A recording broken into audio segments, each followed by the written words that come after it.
waxaan madaxweynaha iyo dhammaan shacabka reer koonfur galbeed aniga iyo wafdigaygu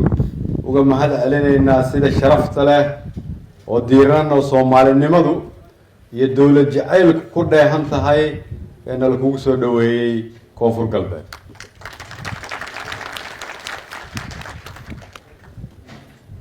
soo dhaweynta nala soo dhaweeyay waxay shacabka Soomaaliyeed dalka gudihiisa iyo dibaddiisaba u dirtay fariin xambaarsan kana turjumaysa rabitaanka shacabka Soomaaliyeed meel walba ay joogaan. dadkii Soomaaliyeed ee nagu soo dhaweeyay Baydhabo iyo Xudur iyo magaaladan meel walba oo ka tagno kulligood waxay ka midaysnaayeen inay rabaan dal midaysan, dawlad shaqaynaysa oo dadkeeda u adeegaysa.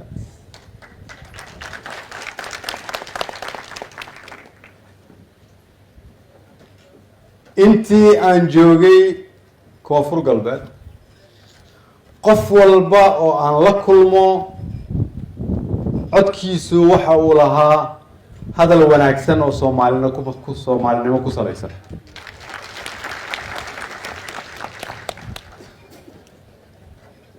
duruufaha ay ku jiraan anigoo og qof qaylinaysa ma arag, qof cabanaysa ma arag, qof codkeeda kor u dhigaysa ma arkin, qof dawladeeda iyo madaxdeeda aflagaadeynaysa ma arkin, laakiin qof waliba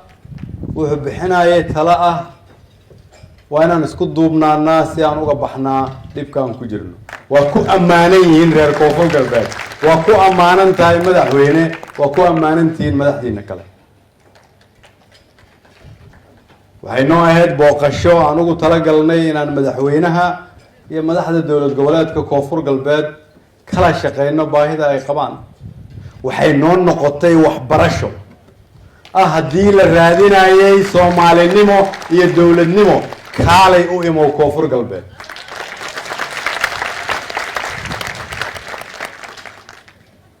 ma ahan hadalkan hadal siyaasi, ma ahan hadalkan in halkan cashana la kugu sameeyey, ma ahan hadalkani in fanaaniin ay halkan joogtay hadal ereyo qurxan ka soo jeedisay. waa hadal qalbiga ra'iisul wasaaraha jamhuuriyadda federaalka Soomaaliya ka soo baxay oo ah dareenkii aan kala kulmay koonfur galbeed intii aan joogay. waana ku mahadsantihiin.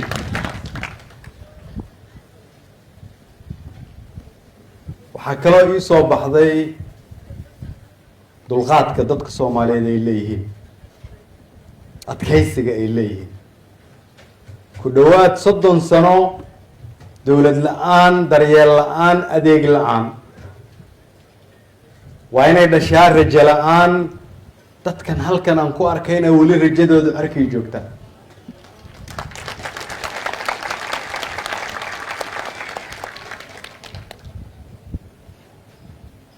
waxaan ka bartay halkan inaan dadkeenna wax ka qaldanayn, inaan dhulkeenna wax ka qaldanayn, inaan hawadeenna wax ka qaldanayn, inaan diinteenna wax ka khaldanayn, laakiin maamulkeenna ay wax ka khaldan yihiin.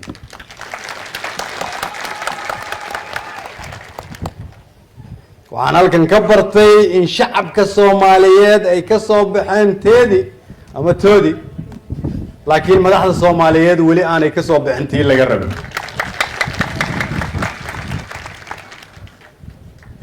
waxaa muuqata inay shacabka Soomaaliyeed iyadoo laga turjumayo sawirka aan ku aragnay koonfur galbeed ay ka maqan tahay hal wax keliya, hal shay: Soomaalinimo. waayo waxay fahmeen sida keliya oo dhibka looga bixi karo inay tahay Soomaalinimo.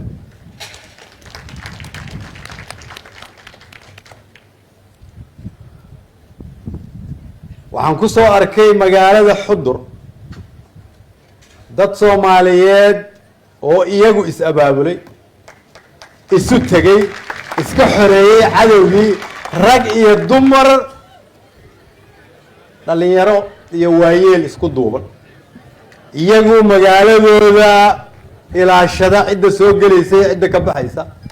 magaalada xudur waa meelaha Soomaaliya ugu amniga badan ajnabina kama dhigin cid kalena kama dhigin laakiin waxa ka dhigay reer xudur oo is abaabulay oo la rabo dhammaan shacabka reer koonfur galbeed iyo Soomaalida inteeda kaleba inay xudur ka bartaan wixii xudur ka dhacay waa macquul in laga sameeyo degmo walba oo Soomaaliya ku taal wixii xudur laga sameeyay waa waxa la rabo in Soomaaliya lagu xoreeyo waxaan arkay wiilal Soomaaliyeed iyo gabdho Soomaaliyeed oo aroortii intay soo kacaan tagaya albaabada laga soo galo magaaladaas iyadoon ciidirin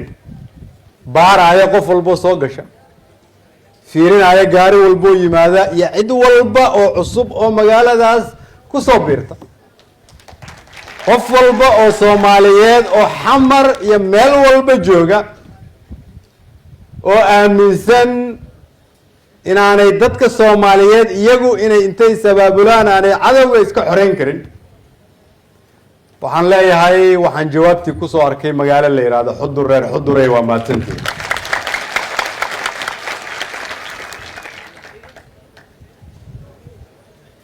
intii aan joogay koonfur galbeed rabitaanka Soomaalinimada iyo jacaylka dawladnimada aan ku arkay waxay aniga iyo shaqaalihii iyo wasiiradii ila socdayna gelinaysaa dhiig cusub oo ah haddii aan 19 saacadood shaqayn jirnay inaan 2 ku sii darno haddii aan 20 shaqayn jirnay inaan 2 ku sii darno haddii marmarka qaarkood aan walwalsanaynay inaan soo aragnay dad Soomaaliyeed oo nale annaga garabkiina taagan ee hore u socda inta dawladnimada laga soo celinayo waa ku mahadsantiin reer koonfur galbeed madax iyo shacabba ma niyad jabi karno intaan ognahay in 2300 oo arday ay u fariisteen imtixaanada dugsiga sare ee koonfur galbeed sanadkan marka la rabay inay 30,000 ama 40,000 ugu yaraan u fariistaan waxayna tusaysaa inay shaqo badan oo dhiman tahay haddii aanan shaqayn oo aanan ka shaqayn in ugu yaraan 30 ilaa 40,000 oo arday ee dugsiyada sare mustaqbalka dhow nooga soo baxaan waxaa dhib noqonaysa inaan adduunyada la taltano reer koonfur galbeed keliya uma taalo Soomaaliya oo dhan bay u taallaa ma nasan karno intuu jidku naga xiran yahay mana niyad jabi karno sababtoo ah waa in dadaalada aan wadno aan ku xareynayno hadda shabeellada hoose markaan soo gaarsiino afka bay inaan dhamaystirno aan isku furno jidka u dhaxeeya Baydhabo iyo magaalada Muqdisho haddii ilaahay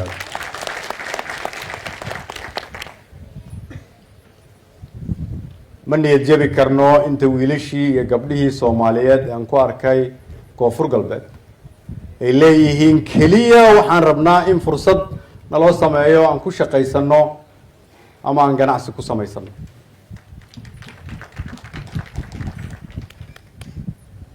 ma niyad jabi karno inta weli koonfur galbeed ay ku shaqaynayso halkan oo ah ku meel gaar waa inaan ku meel gaarka ku bedelnaa mashruuci waaray oo ahaa meeshii loogu talagalay ma nasan karno inta ciidamadii aan ku aragnay xudur oo ahaa ku dhowaad 1,000 askari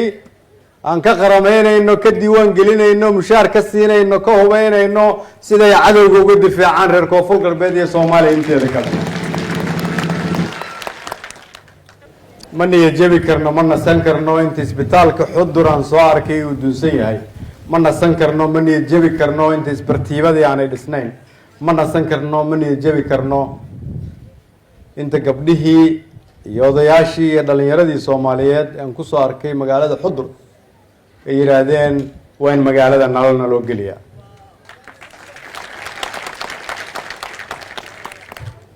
ma nasan karno inta aan ka dhamaystirayno wixii naloo igmaday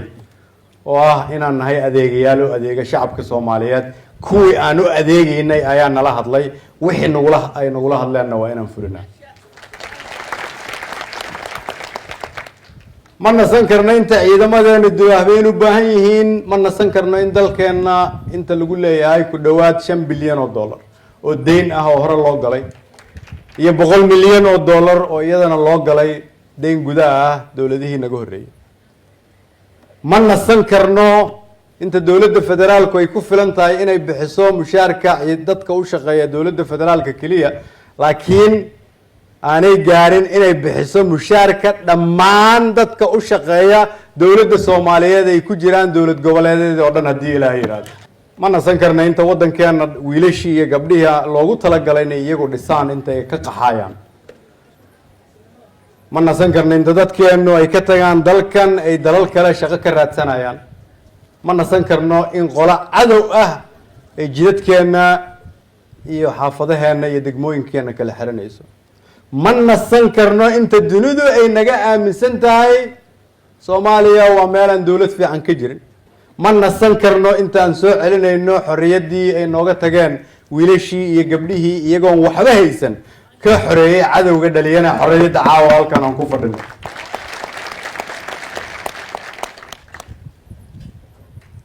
ma nasan karno inta qof walba Soomaaliyeed uu aqbalayo ama fahmayo in sida kaliya oo dhibka aan ku jirna looga bixi karo inay tahay in kulligeen aan aqbalno dawladnimada waxaan rabaa inaan dadka Soomaaliyeed meel walba ay joogaan aan u sheego qof idiin imaanaysa ma lahan oo dalkiina idiin hagaajinaysa qof idiin naxariisanaysa ma jirto haddaan idinku isu naxariisanayna qof dhulkiina iyo khayraadkiina ilaalinaysa ma jirto haddaadan ilaalina qof idiin imaanayso oo idinka idin la xisaabtamaysa si aad dadkiina wax u tartaan ma jirto haddaadan idinku isla xisaabtamina dawlad kaligeed shaqaynaysa ma jirto haddii qof walba oo Soomaaliyeed rag iyo dumar iyagoo aanay is xisaabin ma jirto qof ku jeclaanaysa dalkaada haddaad adigu jeclaan ma jirto meel dalkaada ka wanaagsan haddaad aaminsan tahay inay jirto in meel kale lagu noolaado dalkaada ka wanaagsan ay jirto hadday jiraan qaar aaminsan in dadka la kala qaybiyo la kala tafaraaruqo wadamo shisheeyaa loo kala socdo waxaan aaminsanahay anigu wadanka ugu fiican dunida inuu yahay dalka Soomaaliyeed dadka dunida ugu fiicanna inay yihiin dadka Soomaaliyeed dhulka dunida ugu khayraadka badanna inuu dalkeena yahay waxa kale oo aaminsanahay 2 sano ka horna dadka Soomaaliyeed aan u sheegay in iftiin uu jiro in barwaaqo ay soo socoto in dhibka laga bixi doono in Soomaaliya loo soo shaqo tagi doono mar dhowna taariikh cusub laga qoodi doono dalka iyo dhulka Soomaaliyeed diilayda si aanu gaarno meesha aan rabno marka waa in dhaqankii hore wax laga bedelo dhaqan ku salaysnaa qabyaaladda dhaqan ku salaysnaa nin jeclaysiga dhaqan ku salaysnaa in dawladda lafteedu ay noqoto mashruuc lagu adeegto oo aan loogu adeegin shacabka Soomaaliyeed dhaqanka ku salaysnaa inaan la isla xisaabtamin dhaqanka ku salaysnaa in qofku wixiisa uu ilaashado waxa dawladdu ay leedahana aan la ilaalin qof waliba oo naga mida oo xumaan u jeeda dalkiisa ka dhacaysa haddii aanu joojin ama sheegin waa inuu ogaadaa inuusan ka soo baxayn tiisa dawladnimadu waa in wadajir loo wada istaagaa wadajir wax loo qabtaa waa in kulligeen aan bilownaa dhaqan ah in runta la isu sheego wax walba aan ka hormarino danta guud sababtoo ah qof waliba dantiisa gaarka ah waxay u fulaysaa tan guud marka ay hirgasho laakiin tan gaarka ah ma keeni karto dan guud waxaan soo jeedinayaa marka anigoo og in la dadaalay waliba shacabka aad u nugulay aad u dadaaleen inteena ay noo igmadeen inaan iyaga u adeegno inaan iyaga matelno inta aan kursiga ku fadhino in la xisaabinayo haddii dadka dunidu ay shaqeeyaan 7 ama 8 saacadood Soomaaliya waxaana la ka rabaa inaan shaqeyno 2 jibaar haddii ay leeyihiin fursad iyaga dulqaadku ugu yaraaday annaga dulqaadkeenu waa inuu bataa haddii ay leeyihiin fursad ay wax ku halleeyaan, annagu waa inaanan waxba hallayn. sababtoo ah ku dhowaad 30 sano ayaan saaxada dunida ka maqnay. ku dhowaad 30 sano ayaa naloo yaqaanay qaran dumay. si qarankaasi loo kabo, loo dhiso, loo istaajiyo, waa in dadka Soomaaliyeed ay isku duubnaadaan.